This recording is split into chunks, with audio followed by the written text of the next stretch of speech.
We're really delighted to have him here tonight. Ladies and gentlemen, please help me welcome General Peter Chiarelli.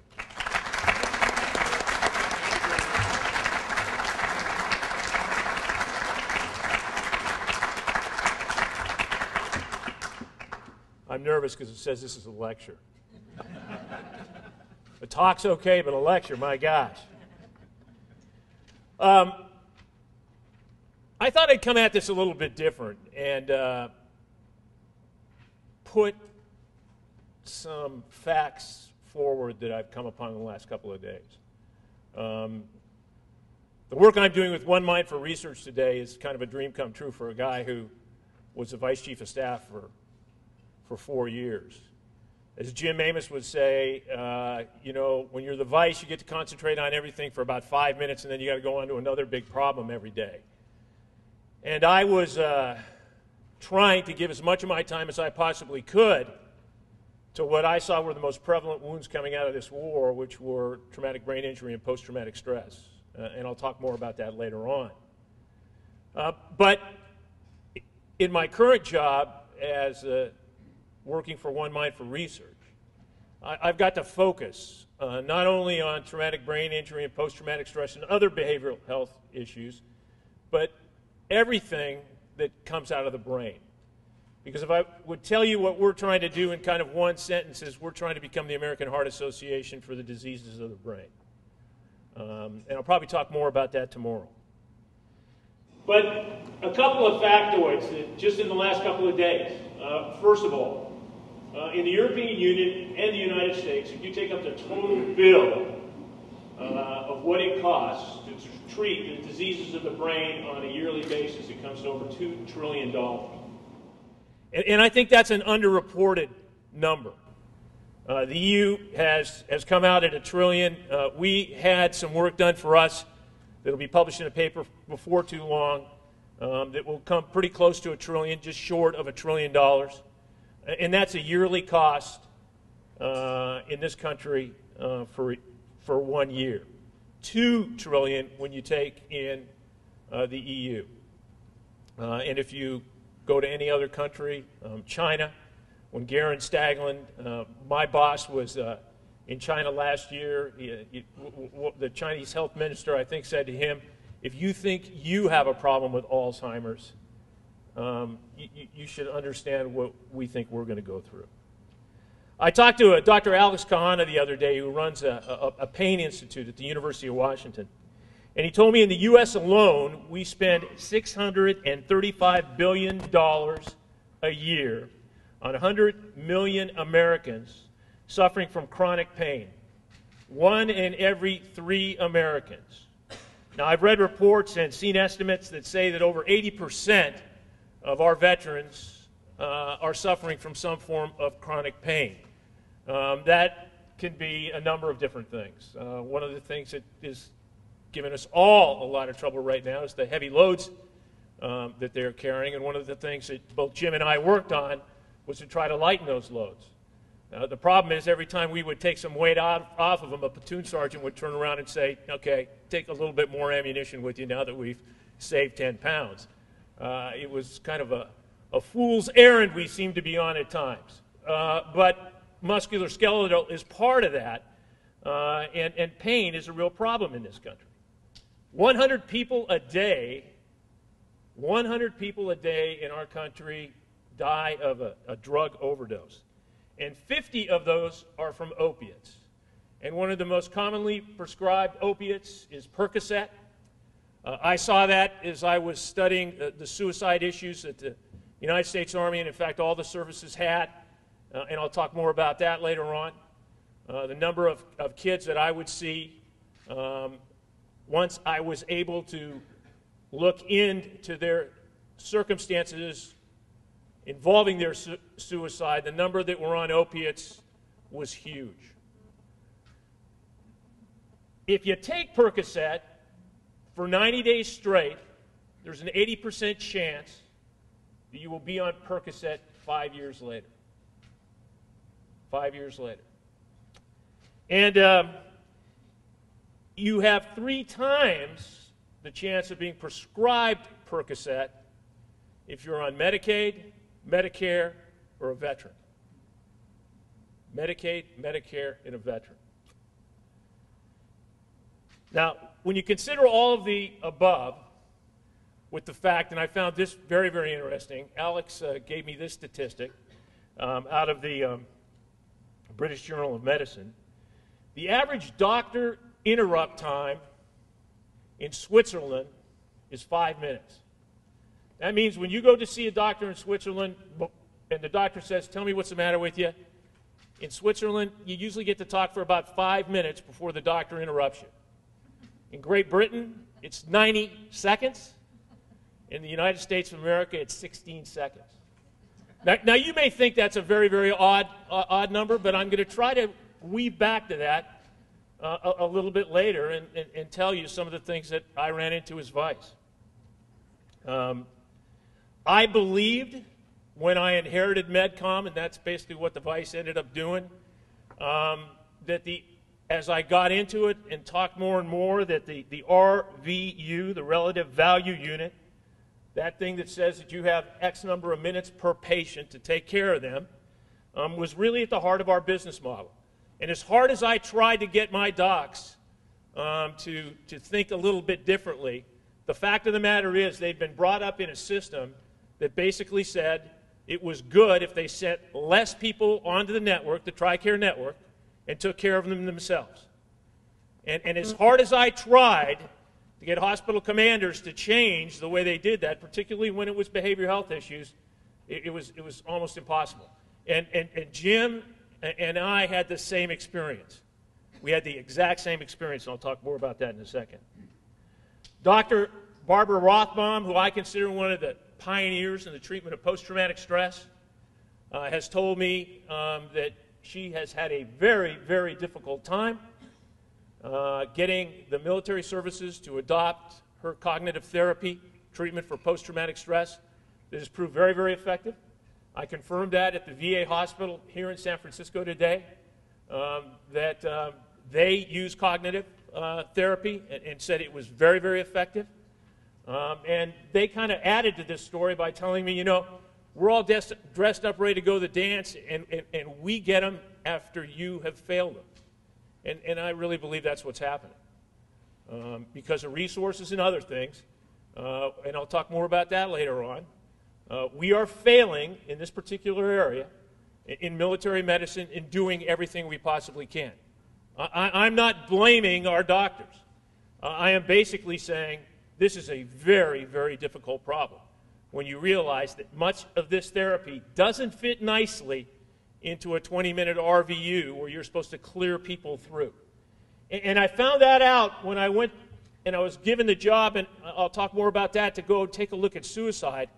And I sat down and talked to soldiers who basically told me when I went to 7 installations in 8 days, they basically told me they felt like that when they were called in, they were thrown a bag of pills, told to come back in 2 weeks and see how they were doing.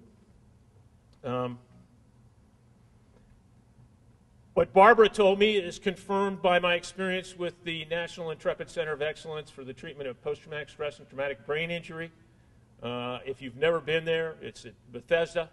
It is an absolutely phenomenal facility, currently staffed by some amazing doctors under the leadership of Dr. Jim Kelly.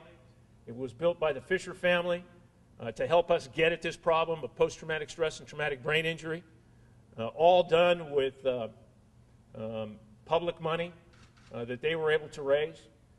They told me a very interesting story about stigma when they indicated they also built the National Center of Intrepid in San Antonio for the treatment of our soldiers, sailors, airmen, and Marines who have lost arms and legs. It's an unbelievable facility.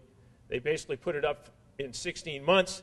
They were able to raise the money for it in about 3 months, $62 million. When they realized that the real issue was not necessarily the largest numbers resided in those with behavioral health problems and neurological problems, they decided to do the same thing with the NICO at Bethesda. That took them over 18 months to raise that money. They had a much more difficult time going to people and talking about invisible wounds of war. Much more difficult time. And Arnold Fisher would confide in me that he felt that that was a good example of the stigma. But if you talk to soldiers and Marines, and the most poignant story to me was a Marine colonel, and I was told by Jim that he is probably the top Marine colonel in the United States Marine Corps, who suffered from traumatic brain injury, recipient of the Silver Star, and he got up in front of a convening of doctors that we pulled in to try to get our docs to buy on to the NICO model. He told us that he was lost in the system for 8 years before he finally got to the NICO. A Marine colonel, Silver Star recipient, top Marine, and add to that, his wife was a nurse. And he told me he was lost in the system for 8 years. That was absolutely amazing to us. Until he went to the NICO. And we asked him what was so great about the NICO. He told us simply, 4-week treatment. They brought me in. They brought my wife in. We sat down. The first 3 hours was called the Inquisition.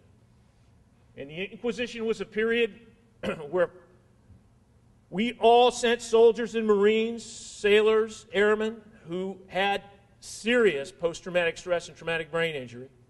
The Inquisition was a time to come back with your family, and that first 3 hours was to sit down and tell your story one time in front of a care team, an entire care team of all the doctors that are going to take care of you for the next 4 weeks. And the theory behind the NICO is if you're willing to invest that first 3 hours in having that story told one time, if you're willing to invest the time of the entire care team that's going to treat that individual and find a way to bill it in RVUs, that you would save money in the long run. Because the individual would tell the story one time, the care team would hear it at the same time, the care team would put together an integrated care plan. And he told us that was what made the NICO so special. And before he went home that first night, pain that he had been suffering for 8 years was gone, based on the prioritization of treatment. And for him, it was a simple thing. They sent him to an ophthalmologist.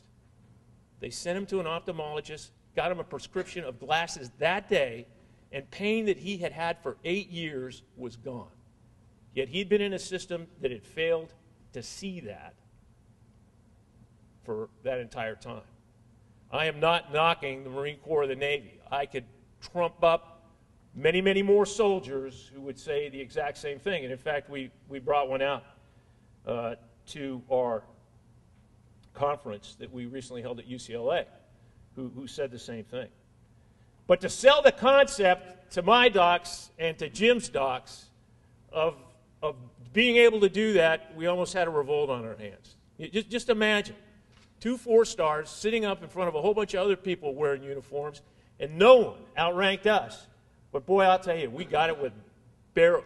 How can I do this? How can I possibly do this? There's no way I could do this on my post-campus station. And when we tried to talk about the idea of, if we spend more time up front, will it in fact provide us less time on the back end? Is it better to do this in a 4-week period with the longer appointments and not have to see a person for the rest of their career? Very, very interesting. And Barbara's comments and the comments we received from the VA today were the same. I found out since I've been in this job that the drugs that I thought were being prescribed for my soldiers had been directly developed, brought on the market for post-traumatic stress and traumatic brain injury and other behavioral health issues. I know now that for traumatic brain injury and post-traumatic stress, they are not. They are all, as Mike told me today, as he confirmed for me today, they're all off-label. They are all drugs that have been brought on the market to treat other things, and we are, in fact, using them to treat those today. I say that because we had a huge issue in the Army in 2008, 2009. I think we got a handle on it with some work we did in 10 and 11. to cut back on those drugs. But when you have an overworked staff, and drugs are something that people think will provide some relief, what I thought was soldiers overselling the idea that drugs were thrown at them, I came to believe within a year of assuming my job as a vice. So in this job, I also thought that, well, if that's the fact, if we don't have any current drugs that have, in fact, been developed for these, surely there are some that are in the pipeline. And I found today that there are none in the pipeline. Most of the large pharmaceutical companies have pulled out of the CNS area. It's just too risky for them, except for a few. Alzheimer's is one where some are still, in fact, involved in that particular area. But when it comes to post-traumatic stress, traumatic brain injury, there are no targets, there are no drugs that we're going to see anytime soon. What happened at Fort Lewis, Washington? And I don't know how many of you saw about that down here in San Francisco. Proves one of the things that I found as my time in the Vice. Total frustration. And what happened at Fort Lewis, Washington, we had a group of forensic psychiatrists who changed the diagnosis of a number of soldiers from post-traumatic stress disorder to something called personality disorders. That may seem not to mean anything to you, but it does to the Veterans Administration. Congress passed a law that said that anybody with a diagnosis of post-traumatic stress has an automatic 50% disability. 50% is a very important number because it puts you over the threshold of 30, which gives a soldier, sailor, airman, or Marine TRICARE for life if they leave the service with over a 30% disability. Personality disorder takes you down somewhere between 0 and 10%. Many viewed that as doctors trying to get back at soldiers. I viewed it as a professional disagreement between one group of psychiatrists and another group of psychiatrists. And I saw it time after time after time again in my 4 years as the Vice. And finally, when it comes to traumatic brain injury, we've been working very, very hard with a UCSF star named Jeff Manley, who received an NIH grant to do a work on what he was able to do at 3 different enrollment locations, enroll 652 civilians with traumatic brain injury. And he told me the following. I don't know how many of you know how you classify an individual who shows up in an ER. My wife took away all the ladders at our house. I'm not allowed to get on a ladder. We had a horrible time in the Army that all the generals were retiring, getting up on ladders and falling off of them. Beth saw that happen 2 or 3 times, and that was the first thing to go when we made the move, no ladders. But I believe the only FDA-approved test is something called Glasgow Coma Test. It is a cognitive test that is given to an individual when their wife finds them unconscious at the base of the ladder, brings them on into the emergency room. You get a numerical score after taking this test, and you are told that you either have mild, moderate, or severe traumatic brain injury. What Jeff found in his 652 patients that he continued to follow over a 6-month period, at the 6-month mark, he had patients that were originally diagnosed with severe traumatic brain injury that were doing much, much better than patients who were diagnosed with a mild traumatic brain injury. He basically looked me in the face and he says, "We don't even know what mild, moderate, and severe is." I give you that as factoids. I don't have anything to back it up. I am not a doctor. I'm a tanker. Prior to 4 years ago, I had absolutely 0 qualifications to do what I'm doing today. But 3 things happened when I became Vice Chief of Staff of the Army. Well, really 4. The first was Jim Amos showed up in my office about 48 hours after I took over. I thought it was one of those happy to glad 4-star meetings where we'd share a cup of coffee and say how closely we're going to work together. He came down and chewed my 4th point of contact over a problem we were having getting a program started out at UCLA Hospital. And he was basically after my docs at Brook, a great program called Operation Mend. I'm sure many of you have heard about it. Again, inspired by a great patriot named Ron Katz, who basically put up his money to bring our most severely burned soldiers, sailors, airmen, and Marines back to UCLA and give them plastic surgery that can only be done in Los Angeles. Absolutely amazing stuff. They've reconstructed over 60 service members. But that's another story. But Jim and I began this relationship that way. But the three things that, in fact, happened to me was the first, was when MedCom came in to brief me. I don't know how many of you know what the Vice does. The Vice is the guy, and it's the same in the Marine Corps, that stays at home and runs our respective services. Well, our chiefs or our commandants fly around, come back and tell us why haven't we got done everything that they found wrong. We attend most of the meetings in the Pentagon. When you have to find $246 billion to pump out of the budget, it's the Vice who does all that initial work with everybody. And I had to get spun up because I had spent 2 years in Iraq, 17 months working for Secretary Gates, and now in my first 2 weeks, the flood of PowerPoint came in. One chart drove home to me what I needed to work on, and it was a chart that showed our most seriously wounded in these two conflicts. And like most bar charts, it started at the far right with the injuries. The least serious, most serious injuries that we've had are spinal cord injuries, right about 2%. We had 4% that had serious burns. We had 10% of our total population, and this is soldiers with a single disqualifying injury at 30% or greater that are in our Army Wounded Warrior program. We had 10% that lost an arm, a leg, or multiple limbs. And at that time, the combined percentage of traumatic brain injury and post-traumatic stress was 36%. I did not even know what traumatic brain injury and post-traumatic stress was at that time. I kind of knew that traumatic brain injury was a concussion or a series of concussions that happened to an individual, but I really did not know what post-traumatic stress was. Now, that's coming from a guy who commanded 2 years in Iraq, 2004, 2005, and all of 2006. And I'll be honest with you, I did not know.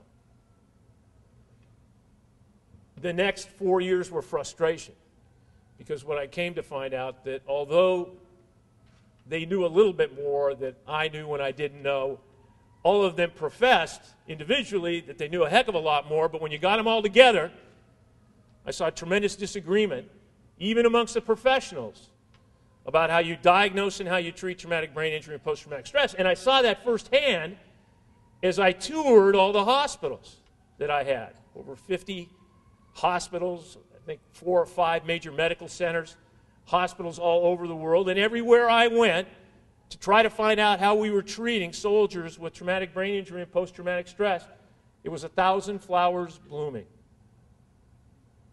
Now, I understand medicine is an art and everybody is an individual, but there seemed to be no standards.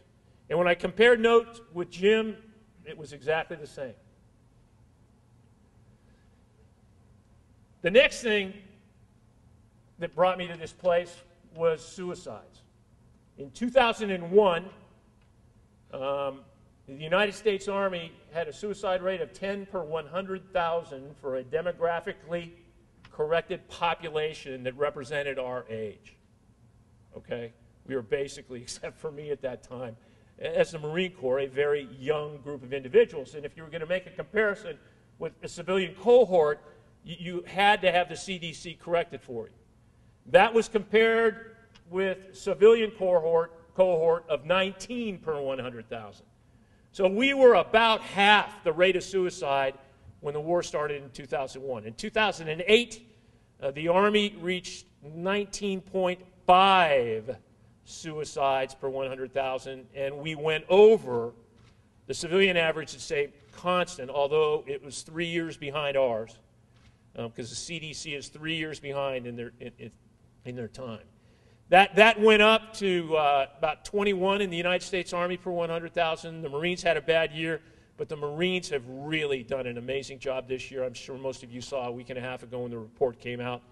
We've lost about a soldier, a service member a day in all the services through the first 5 months of this year. And the Marines, I believe, are the only service that has lost fewer. But when I went out to take a look at suicide, remember I was an operator. The chief of staff and the secretary of the Army told me, I want you to go lower the rate of suicide. So, you know, like any operator, I'm going to lower the rate of suicide. And I decided to jump on a plane and go to a total of 7 installations in 8 days. And by the time I got to the 4th installation, I realized that this was a much bigger problem. A much bigger problem. It was about the health and well-being of the entire force. I talked to soldiers who had recently redeployed. I talked to spouses of deployed soldiers. And what I really found is that we had a crisis. A general belief in our soldiers' standpoint that they were, in fact, willing to go see someone, but the fact of the matter was they were having drugs thrown at them. A general belief by spouses that we just weren't taking care of their loved ones, and that profound changes had occurred when they came back home. I had every suicide briefed to me for the next 4 years that happened in the United States Army. Every single one. Commanders from downrange, I spent 2.5 hours once or twice a month on a video teleconference or in person with commanders briefing me on every single suicide. Amazing things came out of those briefings. Number one, over 50% of the soldiers who committed suicide in the United States Army in all 4 years had seen a behavioral health specialist. I was absolutely shocked by the fact that I would hear time and time again about someone seeing a doctor within 24 hours of committing suicide, and at the time they saw the doctor had made the evaluation that they were no danger to themselves or anyone else, and within 24 hours they were dead. I was shocked at the number of prescriptions that many of these kids were on. I called them rap sheets. It's kind of amazing. You know, HIPAA makes it so we can't find out a lot about our soldiers and our Marines when we bring them on board. We can't find as much about them. But when they commit suicide or die, we find out everything. We can go out and talk to loved ones. We can go out and find out. And the number of kids that we bring into the Army, I can only speak for the Army now, who have had serious behavioral health issues before they joined the service is huge. And I would see those in those numbers. Folks who had lived with this in their entire life. But we didn't know because no one's required. In fact, they're told by anyone who's coaching them, don't tell them. Don't tell them that you're on any of those kinds of things. Absolutely amazing. At first, it seemed that 72% of the soldiers who committed suicide had some kind of a serious relationship problem. And you can almost say, you know, you better put somebody on suicide watch if, in fact, they're having problems at home. But what you came to understand was, well, where was it? Was that the first thing that happened, or was that the thing that finally, all the other things that finally broke up the marriage? And we came to understand that. The confluence of guns and alcohol was huge. And one of the things we tried to do was to do what a major, in fact, the chairman of the Joint Chiefs of Staff sent us a piece of paper, an article out of JAMA that talked about a healthcare organization that had done great things in taking a very high-risk population for suicide, those people who had gone in for help, and basically taking from 88 per 100,000 was this particular cohort's percentage of committing suicide down to 0 for a 4-year period just by separating the individual from a personal firearm. They were able to do that. Just when somebody came in, the doctor would basically say, do you have a gun at home? And if you have a gun at home, until we get through this problem you're having right now, it'd be a very, very good idea for you to put that gun someplace else. I tried to do that with my commanders, and the lawyers came after me. I think National Rifle Association didn't take kindly to the fact that we were asking about the status of privately owned weapons in privately owned homes, even if we had somebody who had a serious issue. Not serious enough to have them put in the hospital, but serious enough where a doctor would say, you know, it's time to separate you. My recommendation to you is you separate yourself from your weapon.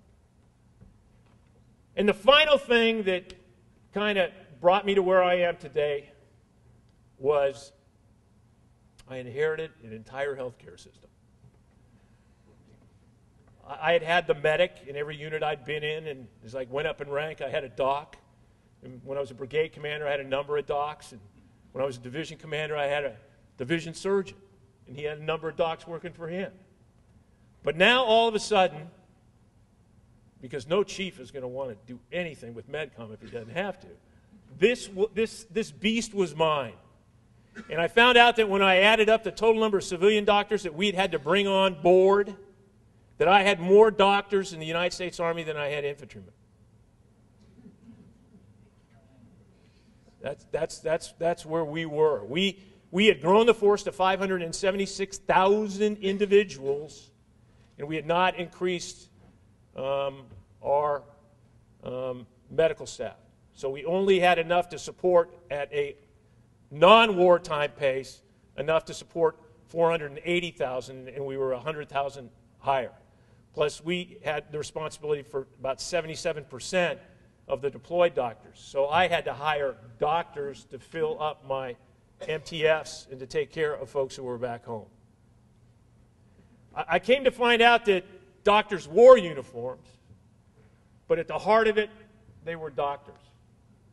They'd grown up in a culture of being doctors. And I'm not knocking doctors. I know that there's a lot of doctors out here I'm talking to. But, you know, Marines and vices who see slides like I had seen wanted to get at some things. And I'll never forget, and it was chronicled in the newspaper, when Jim and I pulled back, 13 of the finest folks in the country on post-traumatic stress, traumatic brain injury under the leadership of David Hovda brought some of our doctors in for a 3-hour meeting so we could figure out what we were going to do in these two areas to try to get at the problems both of us saw.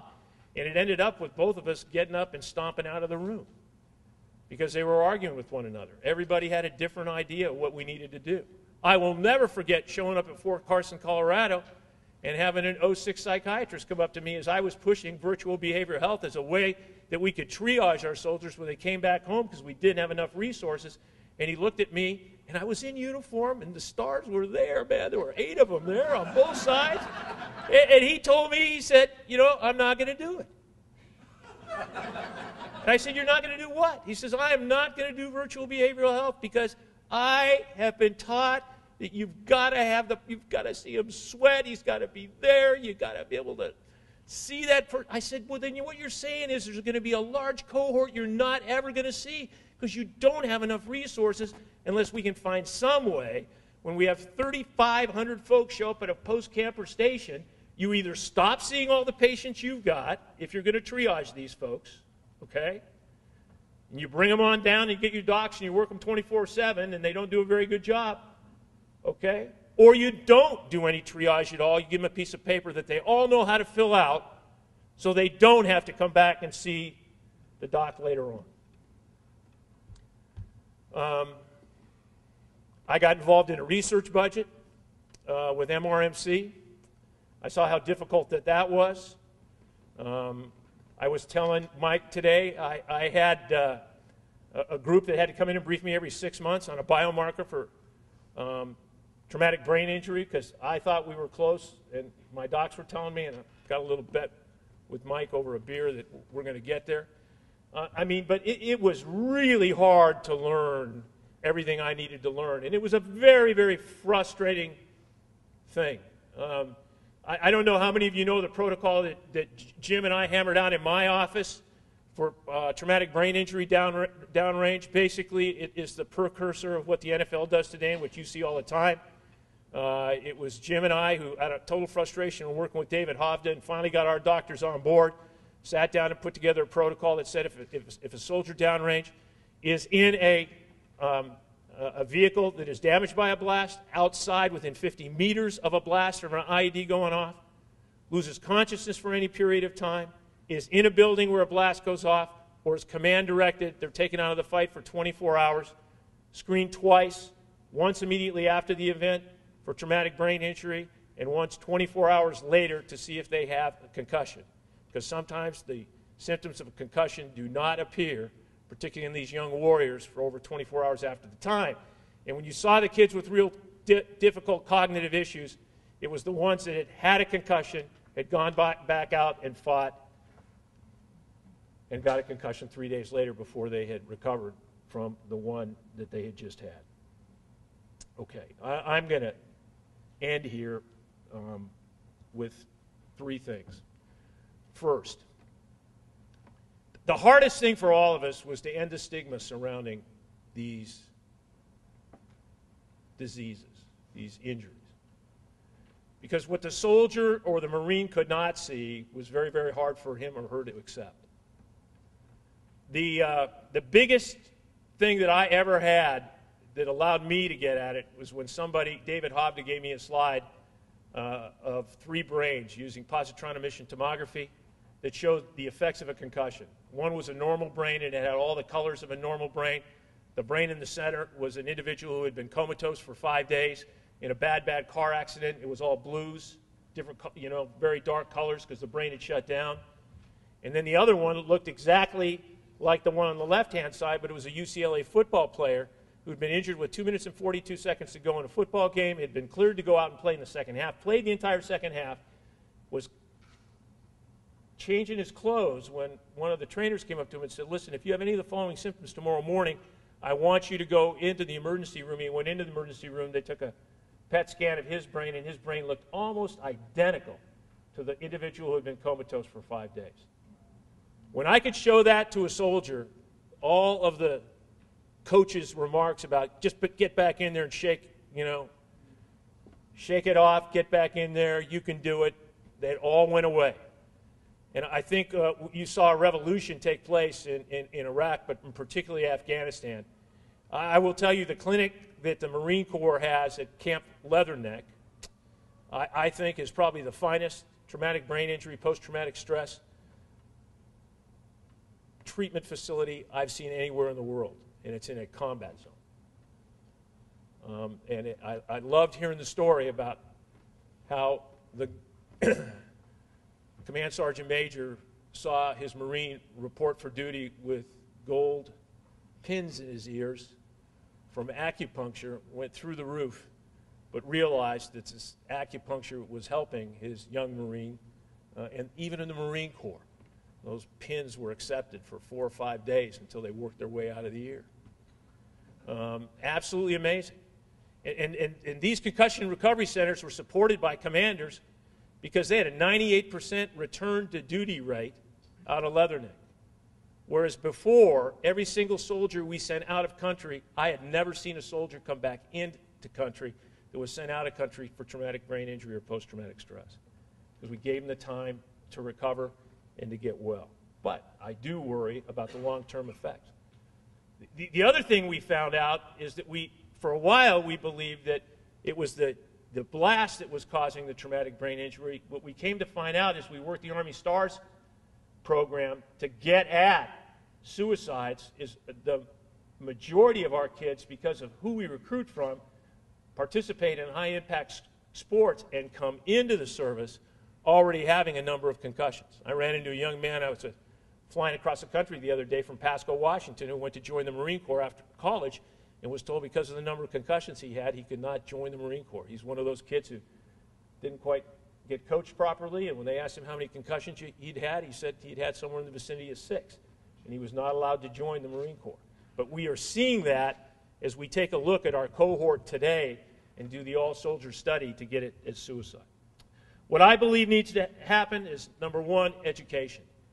We need to educate the American public and Congress about the true state of where we are with the diseases of the brain. And, I'm not a doctor, I'm a tanker, but as I look back and I talk to individuals, I would argue the science of the brain is about 30 years behind where we are with the science of the rest of the body. That's not to say we have not made huge strides in the last years and have the opportunity to make even greater strides. But the fact of the matter is it has not come. We do not have a blood pressure cup to put on somebody to say what their degree of post-traumatic stress is. We don't really even know, I believe, what mild, moderate, and severe TBI is. And we need to educate the public about that. And the profession needs to educate the public about it. I fault the profession, and I call that, that's my term, for all of those neurologists and psychiatrists who sometimes make it sound like everything will be okay. I believe we have to support public-private partnerships to get at this problem. We cannot look to the government to solve this problem. NIH is going to get hit. No matter what we do, NIH is going to get hit. We need to look at new sources of funding to take great work like ADNI here in Alzheimer's and spiral that up as quick as we can to support it and get the answers we need so we can improve patient outcomes. And I think we'll do that with public-private partnerships. And finally, I know it's difficult, and Mike gave us a great class of that today. We need to share data. We need to get out of this do loop that we're in, where I write a grant, I get a grant, I write the article. NIH says if you want another grant, you got to write another article, and I got to write another article. And then I get that grant, I double from 652 to 1,304. Then I'm able to enroll into my program when I know I really need somewhere in the vicinity of 5,000 to get to where I need to be. We need to understand that the whole area of traumatic brain injury could help us, in studying it, unlock the secrets of Alzheimer's disease and dementia. I mean, you hear no more than anyone the connection between tau tangles and amyloid collection in the brain. And we see that in many other areas too. We need to support the open sharing of that data so that we can create disease models and find no-kidding targets that pharmaceutical companies can go after and other device companies can go after to get at this huge bill that our country is paying. I will end with this. I thought this was a military problem, but it's not. I came down to see Jeff the other day, and he brought me down to San Francisco General. And he was really, Jeff Manley, who is, we hope to be our PI for the study we're getting ready to help fund. And he took me up into his clinic and basically showed me that he does 20 CT scans a day. And those CT scans are not done on veterans. Some of them may be veterans, but it's not because of war injuries. It's because he has to do 20 CT scans a day because of folks who come to San Francisco General who have had some kind of head trauma.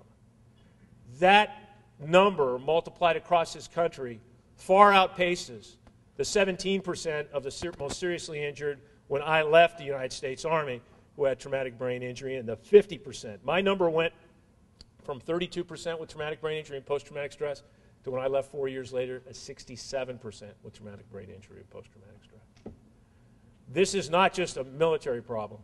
This is a problem for all of us, and we really need to quit underfunding this area of our health and get at it. If we could knock down that $2 trillion bill by 20%, that's a couple of sequestrations. And with that, I will stop and take your questions.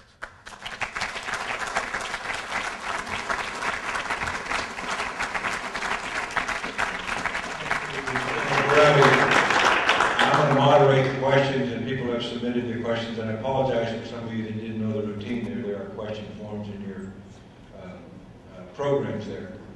But a couple of questions here deal with something that you become known for, and that's to remove the D out of post-traumatic stress disorder. Could you give us the status of where that you think that is in the psychiatric world? Yeah, I started this about 2 years ago to get rid of the D because I had basically soldiers and particularly family members come to me and say, there's no way I'm going to get my loved one in to get the help that they need as long as he or she thinks they're going to be when they go in, they're going to be told they have a disorder. Words mean something to a 19 or 20-year-old kid. When I was 19 or 20 years old, I used to do some really dumb things. And I know the last thing I would want anybody to tell me is I had a disorder.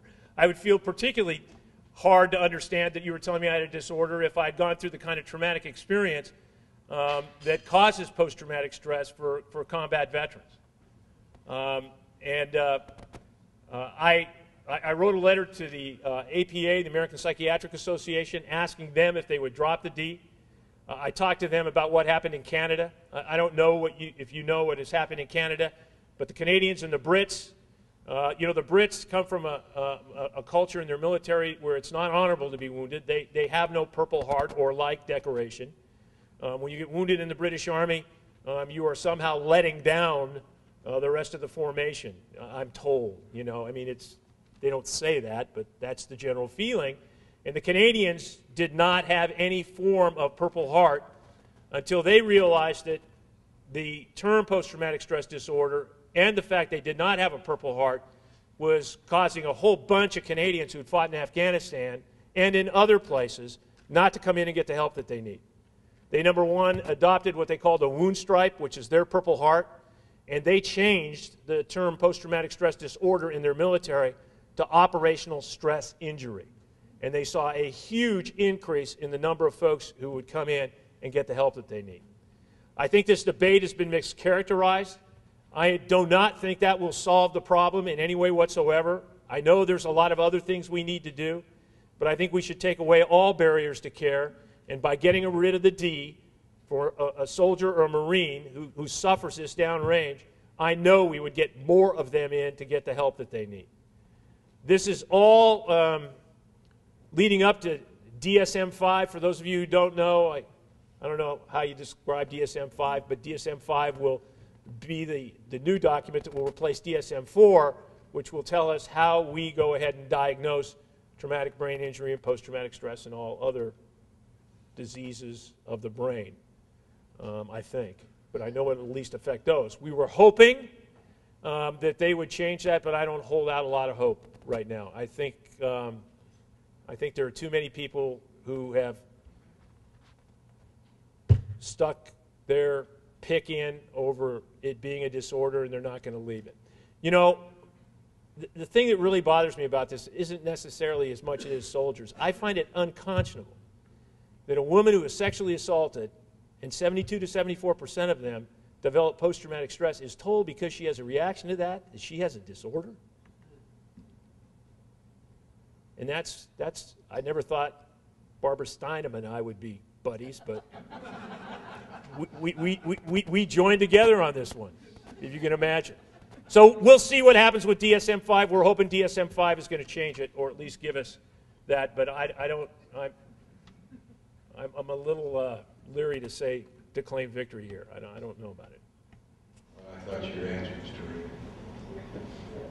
A couple of people here have asked, why are the incidence of traumatic brain injury and post-traumatic stress so high? What makes it higher with Iraq and Afghanistan veterans than with, like, Vietnam veterans? Yeah, I think a really poor job has been done of explaining these wars. These are nonlinear fights, okay? And you hear a lot of folks say that, well, it's all because of multiple deployments. There are plenty of folks who have been on multiple deployments that don't have post-traumatic stress and traumatic brain injury, I promise you. Lots of them, tens of thousands in the United States Army. There are kids who spend 30 seconds in Iraq or Afghanistan and have a traumatic event. In my first fight over there, when we came across the bunker, we lost an individual within 30 minutes to an IED, to an RPG. And his friends spent the next 4 hours collecting what they could of him and putting it into a body bag. That is a traumatic event of an individual who has not spent a lot of time downrange. And it's a traumatic event that in some people causes post-traumatic stress to occur. Some people can work through something like that and they come out stronger for it. And we're just trying to understand resilience and how resilience plays into to all this and other things that I learned about today. But in a nonlinear fight, there is nowhere you can go to escape. I lost a first sergeant not on the battlefield. He spent lots of times on the battlefield, but he stepped out of his hooch one day at the exact time that a mortar round came in and hit his front porch, a first sergeant. So all our folks that are over there for however long they are in harm's way the entire time. There is no way to escape. Now, there has always been traumatic brain injury and post-traumatic stress, and to look at this generation and say they somehow are getting it more, I think is absolute bunk. No one will ever convince me of that. You know, when I studied this, I found out that one of the people that had something that at the time we called it battle fatigue after World War II was a guy named Audie Murphy. And in the United States Army, Audie Murphy was the most decorated soldier in World War II. He locked himself in a hotel room in Denton, Texas to get himself off of a pill called Percodil. And we know about his war movies he's made. We don't know he dedicated the rest of his life going around and talking to veterans groups, trying to talk to them about the dangers of battle fatigue and what it had done to him. So this has been around forever. Now we've, I think, started to tear away the stigma. We're getting people in more often than we used to get the help that they need. You know, the NIH told me point blank that the period of time between the traumatic event in this country and a person going in to get help, according to the NIH, is 12 years. It's 12 years for an individual suffering post-traumatic stress in civilian society. 12 years. And it's all the bad things that happen in that 12-year period. Drug abuse, alcohol abuse, spouse abuse, child abuse, anger management issues across the board. I happen to believe the increase we've seen in sexual assaults in the Army is in some instances the impact of a higher cohort with post-traumatic stress. Because we know someone with post-traumatic stress is 6 times more likely to participate in some kind of partner aggression. So this generation is an amazing generation. We've asked less than 1% of our citizens to fight for 11 years. That is amazing. We've never, ever asked so few to do so much for such a long period of time in an environment that if you have not been in it, you can't possibly understand it. Because we've done a horrible job of explaining that back here in the States. Sir, we're going to run out of time. I have 2 questions that I'm going to put in one. You mentioned one mind. We don't know what that is. Could you explain one mind? I was going to save that for tomorrow because I thought some of the same audience would be there, but let me explain. I will tell you. One mind was the brainchild of Garen Staglin, who's with me today, and Patrick Kennedy. Patrick, because of the issues that he has had over time, and Garen, because of an experience that he can explain better than I can, but over 20 years ago, as he was in Europe with his bride, they got a call that his son had been committed with schizophrenia. And they immediately flew back to the States, took care of them, and over time, Brandon is doing fantastic today, married, works with his mom and his dad at their vineyard in Napa, works with One Mind, works with the International Mental Health Research Organization. He's doing great. But they, as a family, decided that they weren't going to shove this in a corner, that they were going to attack it. And that's exactly what they did. They established IMRO, the music festival they hold in the Napa Valley at their vineyard every year. For IMRO, basically, and has done a lot down here in the San Francisco area. I know we talked today about one of the scientists that works for UCSF that you have funded over time that is doing some really, really important work, I believe, in post-traumatic stress. Oh, she's here. Did not have a chance to meet her. But IMRO has funded many of the best scientists and the youngest scientists who the Scientific Advisory Board that works for IMRO recommends to the Staglins to fund. They decided to up the ante, and along with Patrick, in May of last year, on the 50th anniversary of President Kennedy's decision to put a man on the moon, they announced the establishment of One Mind for Research, moving from a race for outer space to a race for inner space, put together the very first ever roadmap for basic science and neuroscience ever put together. convened a huge group of individuals and said, you know, if we're going to get at this in the next 10 years, this is where we need to be. They adopted what President Kennedy said, that we would put a man on the moon in 10 years. Their goal and my goal today is to find cures for brain diseases in 10 years. And some people call us crazy, but the fact of the matter is that's exactly what we're going to do. And we're going to do everything we possibly can, and we think it's important to hold people's feet to the fire and to try to get at this in ways that we've never got at it before. We want to become the American Heart Association for the diseases of the brain. There's a lot of things going against us in this area, and one of them is that we continually think of these as individual diseases rather than the fact that they emanate out of the brain. I decided to talk about pain today because I had somebody come to me and say, you know, you ought to really include pain because of this huge pain bill we have. And the answer isn't always a pill or an injection or whatever to get at it.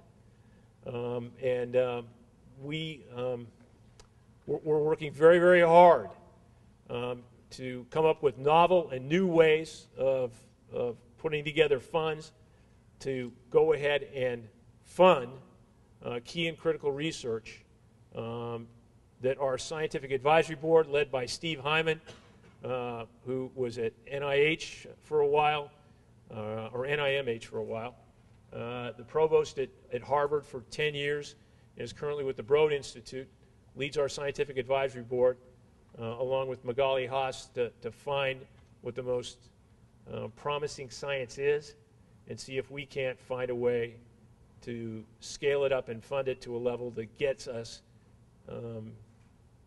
the answers we need. I am totally frustrated by where we are in understanding post-traumatic stress. And I know the brain is hard. I know how difficult it is. You know, I know all the reasons why we shouldn't expect it to happen, but I am not going to accept that. And it was not my decision to go after traumatic brain injury and post-traumatic stress first. It was Patrick Kennedy's decision to go after traumatic brain injury and post-traumatic stress first. It wasn't the general who rolled into town and said this is what we should do. It was Patrick Kennedy who said that we owe it to these great warriors who have done what they've done for us for the last 10 years. We owe it to them like we owed it to the Vietnam generation to get at this and to fix it. And we're going to do everything we can to fix it. And that, in a nutshell, is what One Mind is all about. Ladies and gentlemen, help me thank General Chiarelli.